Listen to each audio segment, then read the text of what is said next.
ఉన్న బంగారాన్ని విడిపించి ఆ రోజు ఆన్లైన్ రేటుకే మేము కొంటాం. Sharma gold company.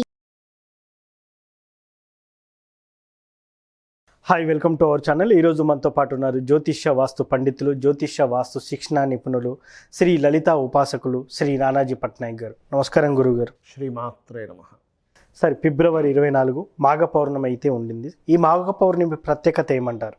First of all ఏంటంటే మాఘమాసం యొక్క ప్రత్యేకత ఏమిటి అంటే, మాఘమాసం మనకు శాస్త్రాల్లో చెప్పినటువంటిది తీర్థయాత్రలు, తీర్థాల్లో స్నానం చేయడం అని చెప్తుంది శాస్త్రం.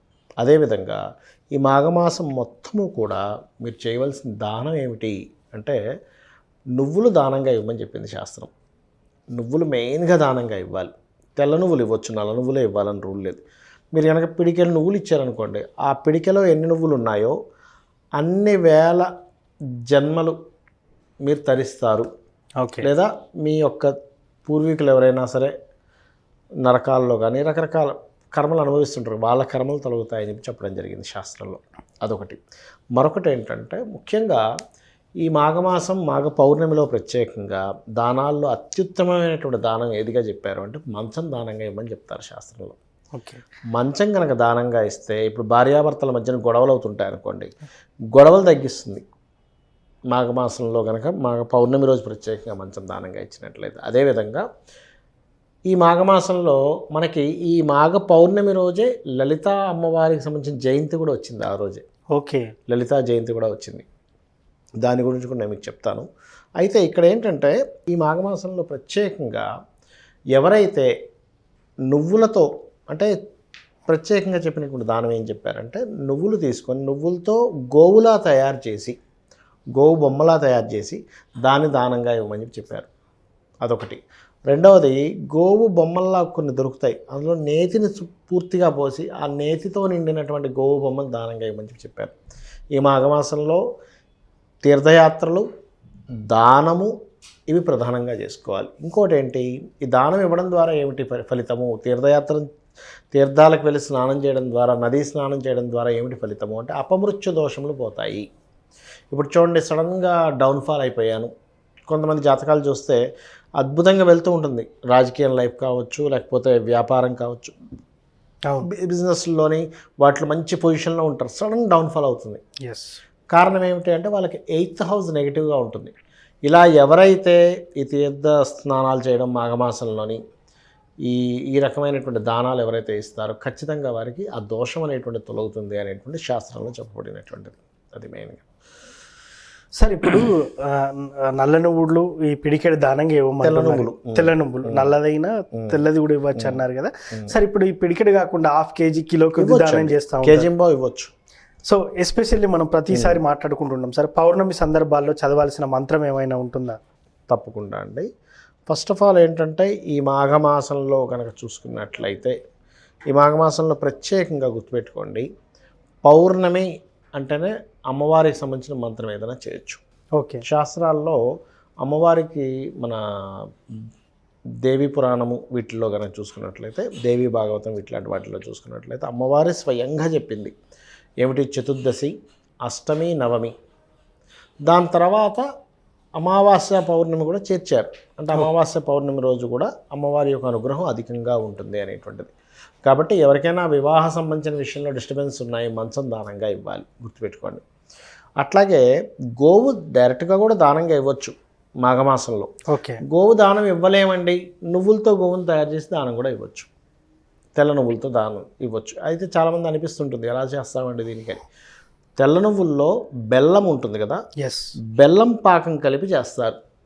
చక్కెర పాకం కలిపి గోవు షేప్ వచ్చేలాగా, మరి స్ట్రక్చర్ ఎగ్జాక్ట్లీగా అంటే రాదు కానీ అలా చేయొచ్చు. జనాలకు కూడా అది కూడా సందేహం ఉంటుంది, ఎగ్జాక్ట్లీగా రావాలా ఏంటని. అది గోవుని మీరు భావిస్తూ కొంచెం దాని షేప్ వచ్చేలా చేస్తారు. అలా కనుక దానం ఇస్తే మీకు మంచి ఫలితాలు వస్తాయి. పౌర్ణమి సందర్భాల్లో మీరు ఈ ఒక రెమెడీ చెప్పున్నారు, ఒక మంత్రం కూడా చెప్పున్నారు సార్. ఇంకా ఫర్దర్గా కుటుంబాల్లో చాలా రకాల సమస్యలు ఉంటాయి. కొంతమంది ఆర్థిక సమస్యలతో బాధపడుతుంటారు, కొందరు కానీ ఉద్యోగ సమస్యలతో బాధపడుతుంటారు, కొంతమందికి ఉద్యోగం దొరకలేదని, కొంతమందికి ఉద్యోగంలో మనశ్శాంతి లేదని, వాళ్ళు ఏ రకంగా చేయాలంటారు? అంటే ఒకటేనండి, ఇప్పుడు ఈ మాఘ పౌర్ణమి రోజు ఉదాహరణకి మీరు అన్నట్టే ఉద్యోగంలో ఎదుగుదల లేదనుకోండి, ఆ రోజు ఉదయాన్నే నిద్రలేచి గోశాలకు వెళ్ళి పిడికెడు బెల్లం తినిపిస్తూ ఓం శ్రీమాత శ్రీ మహారాజ్ని శ్రీమత్ సింహాసనేశ్వరి నమః అని కనుక చేయగలిగితే ఖచ్చితంగా వాళ్ళకి ఉద్యోగ సంబంధించిన దోషం తగ్గుతుంది.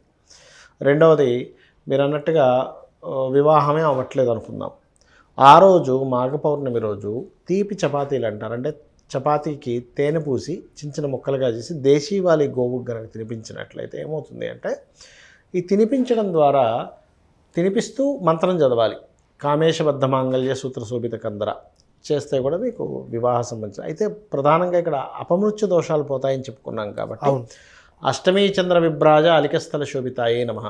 అలా కాదండి, కొంతమంది అంటుంటారు ఏమండి మా జీవిత భాగస్వామికి కొంచెం గండాలు ఉన్నాయని చెప్పారు, అప్పుడేం చేయాలి అంటే, మనకి అమ్మవారి నామాల్లో సర్వమంగళ మాంగళ్యే శివే సర్వార్థ సాధికే శరణ్యే త్రయంబకే దేవి నారాయణి నమోస్తుతే అనేటువంటి నామస్మరణ చేసుకుంటే కూడా బాగుంటుంది ఆ రోజు ప్రత్యేకంగా. అయితే ఇక్కడ ఏంటంటే చాలామందికి పౌర్ణమి పూజ చాలా ప్రత్యేకమైనటువంటి, దానికి విధి విధానాలు ఎలా చేసుకోవాలనేటువంటి చాలామంది సంశయిస్తూ ఉంటారు. Yes sir.